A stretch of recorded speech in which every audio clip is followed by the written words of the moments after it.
You know how one tiny thing can solve a case for good? When an officer was doing a routine audit of the evidence at a Michigan sheriff's office, he found a small glass vial of fluid.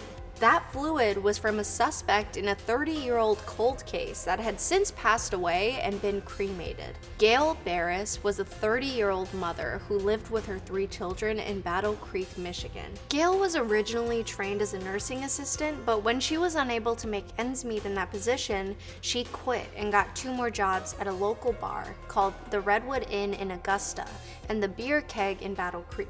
She always showed up to work on time, so when she didn't come in for either of her shifts on October 9th, her coworkers began to worry. Gayle was reported missing and the police began an investigation. Gayle was last seen at Speed's coffee shop on West Michigan Avenue at around 3 or 4 in the morning on October 9th.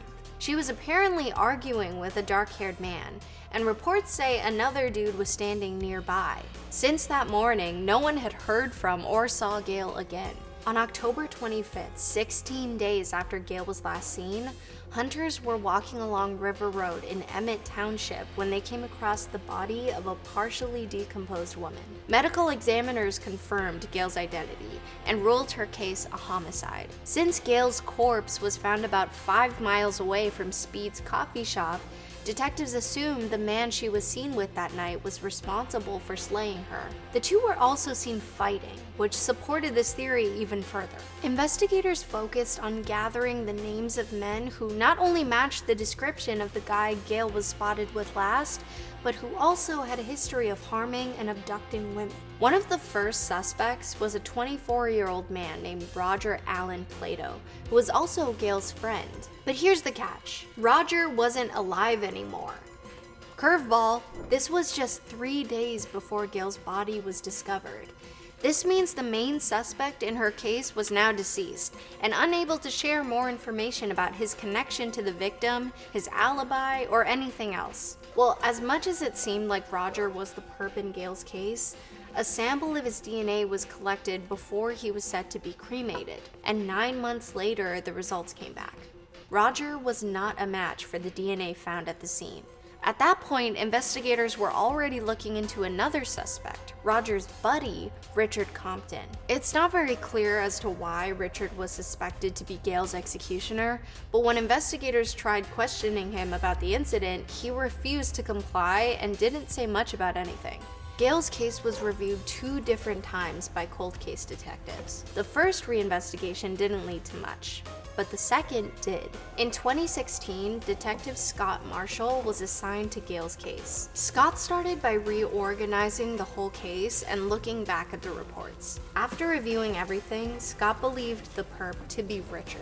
With that, Gayle's case was officially reopened in 2018. So Richard matched the description of the man at the coffee shop, and was theorized to have borrowed Roger's truck that night. It's hard to tell the significance of this truck in the reports, but for some reason, it seems like investigators were able to tie it to the crime. Some of her friends said Gayle mentioned meeting a new guy, so Scott came up with the theory that Gayle either hit it off with Richard at one of the bars she worked at, or met him at the coffee shop. With a solid theory to run with, Scott attempted to track down Richard for questioning.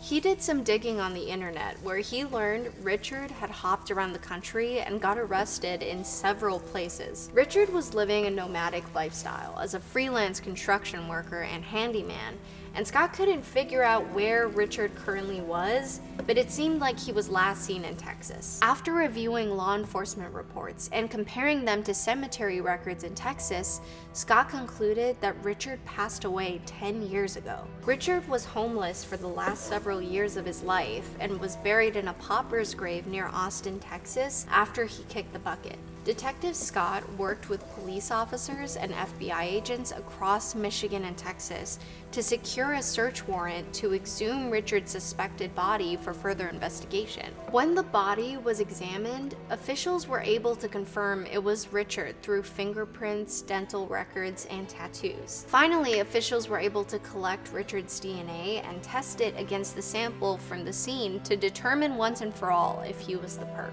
Thanks to modern technology, professionals determined Richard's DNA was a match for a few strands of hair found on Gayle's body at the crime scene. But not so fast. Just because Richard's DNA matched the hair at the scene, that doesn't necessarily mean he was the perp. It just proved he was there at the scene when Gayle was whacked. But just when everyone thought Gayle's folder would stay in the cold case pile forever, something crazy happened. So an officer was doing a very routine audit of everything in the evidence locker at the Calhoun County Sheriff's Office. The officer found an item that was unaccounted for. It was a vial of fluid from Roger Plato, the first suspect in Gayle's case. The officer called the Battle Creek Police Department to fill them in on the sitch and send them the vial. This 20-year-old sample was just sitting there all this time, and with the advanced DNA testing technology of 2021, the cops were like, maybe we should analyze this against the crime scene sample, just to be sure. And it's a good thing they did, because it was a match. Why was Roger's DNA a positive match for the crime scene sample now, when the test at the beginning of the investigation came back negative? Well, back in the late 80s, DNA technology was extremely new and not that reliable. So does that mean a bunch of DNA tests from old cases could be wrong? Yikes. Gayle's oldest son, James, took to Facebook saying, "I'm excited to report that a DNA match has been found. There is no doubt, no more inconclusive tests, no more waiting on the answer. God is great." Gayle's son then went on to share more about the trials and tribulations of the investigation and expressed gratitude for those who investigated his mom's case, especially Detective Scott Marshall. That makes me feel bad about ever being impatient. Like, I get mad while waiting for my food at a restaurant for 20 minutes. Meanwhile, James is waiting 30 plus years to see his mom's case solved. That's one dense biscuit. See you next time on Killer Bites.